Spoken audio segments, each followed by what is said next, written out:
Good morning. Are you Victor Charles Campbell Jr.? Yeah. And Mr. Parker, will your client waive the formal reading of the indictment in each case? Well, you are. And it looks like we are going in 21-36426 and 22-39050, correct? There's also a dismissal in 305. In cause number 21-36426, you're charged with a third-degree felony offense of evading arrest or detention with the use of a vehicle, and that's from November 28th of 2020. The indictment further alleges that you were previously convicted of assault family violence, a third-degree felony, December 5th of 2014. And how do you plead to that charge? Okay. So to the charge, let's start with just evading arrest or detention with the use of a vehicle from November 28th of 2020. How do you plead to that charge? Guilty or not guilty? It's guilty or not guilty. Either you did it or you didn't do it. I thought that's what the plea was. There's a plea agreement means in my court, you either enter a plea of guilty or not guilty. Okay. Mr. Campbell, I understand that you're already doing time for a murder and that you don't really care about what's going on today. Saying I plead no content because he never even went over the indictment with me. Yeah. I find that hard to believe. So here's the thing. Actually, be honest. I just only been here for like about 30 days. So I got like 3 weeks or 30 days and about 2 weeks of being here. Here's a picture of here. Yeah. So the nature of the crime, no cause number, and the magistrate, as far as the indictment, I never received one. And due to the fact of the nature of the charge of being from 2018, you have 5 years or 4 years to indict me to actually send that indictment. Sir, the That's allegation, why I'm pleading no contest. I'm not going to I allow. find guilty. It's fine. Here's the thing. I don't have to accept any plea agreement. Yes, ma'am. Okay. So you can, in that evading arrest or detention case, if you go to trial and you're found guilty, it's habitual. You're looking at 25 to life. We can set it for trial. I'm not playing games and I'm not going to accept the disrespect. If you want me to follow this agreement and go along with the plea agreement and you can go on, do your time and be done with it, then we can get that done. But you're not going to show disrespect while we're doing it to me. Do you understand? Yes. So if you want to go forward, we'll go forward. If not, we'll set it for trial. Mr. Smith will get ready very quickly and we'll get your case tried within a month. And it'll be habitual 25 to life. What do you want to do? It's 18 years. No, the plea agreement. If you go to trial, listen to me. If Yeah, you go to trial and you're found guilty and your prior convictions, stop talking over me. If you go to trial and you're found guilty and those prior felony convictions are true, then you're looking at habitual 25 to life. Today, there's an agreement for something different. I'm glad to accept that if that's what you want to do, but you're going to either accept responsibility and plead guilty or plead not guilty. Yeah. That's your choices. So let's go back then and cause number 21-36426. You're charged with a third-degree felony offense of evading arrest or detention with the use of a vehicle from November 28th of 2020. How do you plead to that charge? Guilty or not guilty? That's what I'm saying. He's saying assault family violence. The invading arrest is I Listen. plead guilty. It's evading arrest or detention with But what the are you use. looking at? I'm saying I'm looking at your indictment. He's saying you got indicted for I got that. evading. In 2014, Right. you were Hold on, convicted of something Mr. else. Okay. You've probably already tried. Let me take care of it this way. Let me just a second. We're Make gonna sure you do. don't get my information mixed up with him. Who's? Or whoever that information is, I ain't gonna say his name on the record. That's not me. Place that in front of your client, please. Now, that is cause number 426. That indictment alleges in paragraph 1 that you committed the third-degree felony offense of evading arrest or detention with the use of a vehicle from November 28th of 2020. Yeah. How do you plead to that charge? I just pleaded no content. She didn't want to accept no content. How do you plead to that charge? Guilty or not guilty? We're not going backwards, okay? I already told you you're not going to plead no contest. Guilty or not? You plead guilty or not guilty? So if I'm telling you no content, what is that? It's nothing and it's nothing. You're not allowed. I can take a plea of no contest or I cannot take a plea of no contest. That is up to the court. You're not legally entitled to plead no contest if there's a plea bargain. I'm telling you, if you want me to accept the plea agreement, you're going to plead guilty or not guilty. I've already told you that. I'm not going to tell you again. If I have to tell you again, guilty or not guilty, I'm saying, period. I'm about to set your case for that's trial. saying that I'm not. That's basically saying that I'm. We're not going to argue the law. I'm not, or I'm guilty. We're not arguing That's the law. basically just saying that I state that. I'm not going to argue the law with no you. Guilty. Just sign. Go ahead.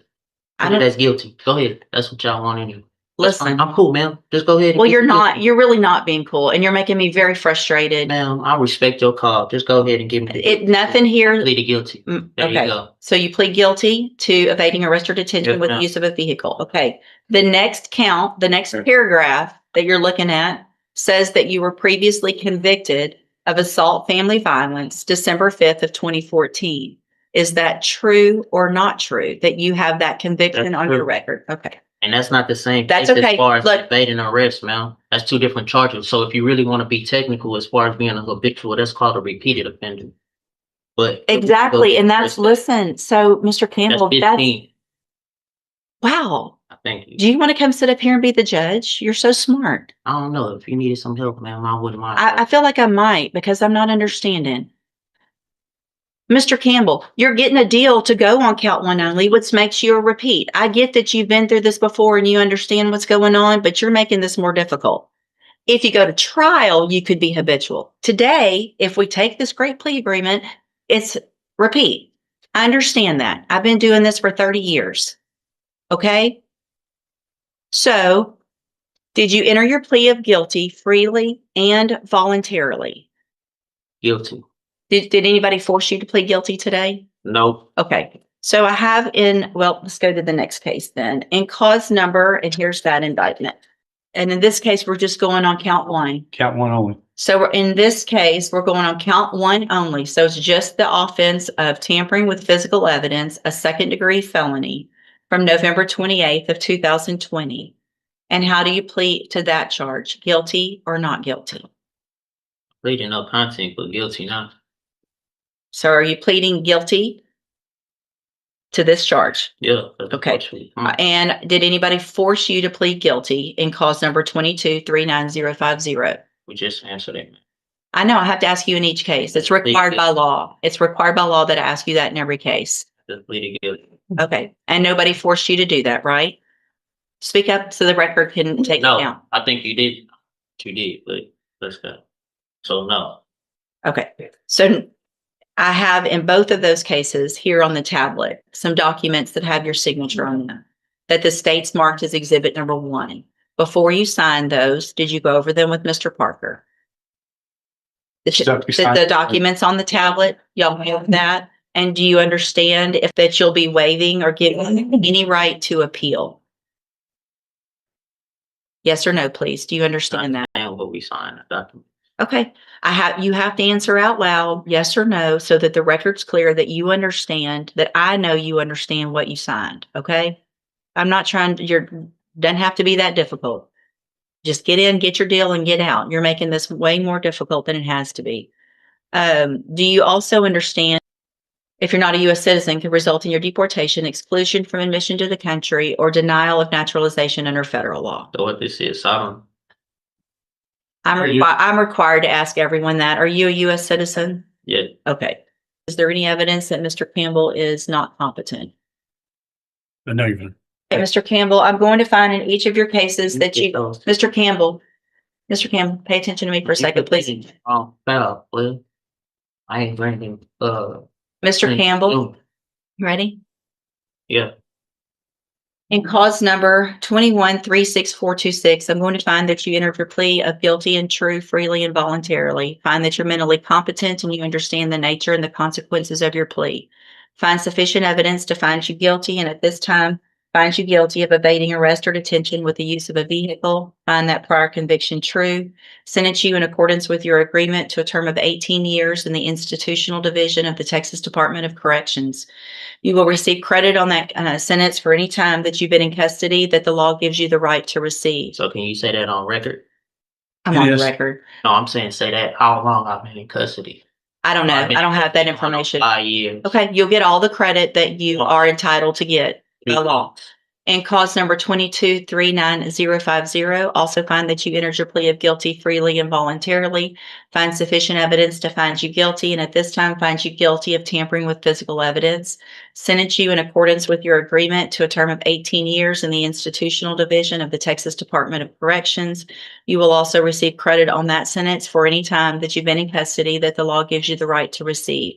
These two cases will run concurrently, which means together at the same time. And I'm handing you in both of your cases the trial court certifications that shows these were agreements that I followed, and so you've waived your right to appeal.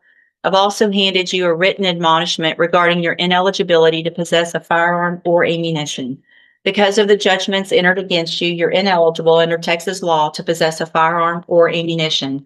Possession of a firearm or ammunition could lead to charges against you. Firearm is a legal term. You should read that written admonishment.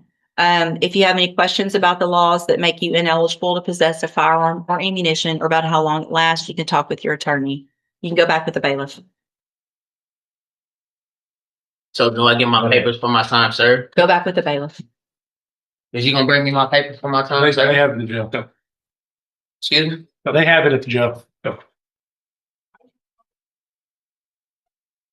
I told you.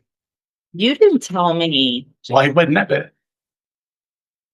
I mean, this one might be difficult, and Judge, this one's really gonna push you over the edge. Difficult. This move.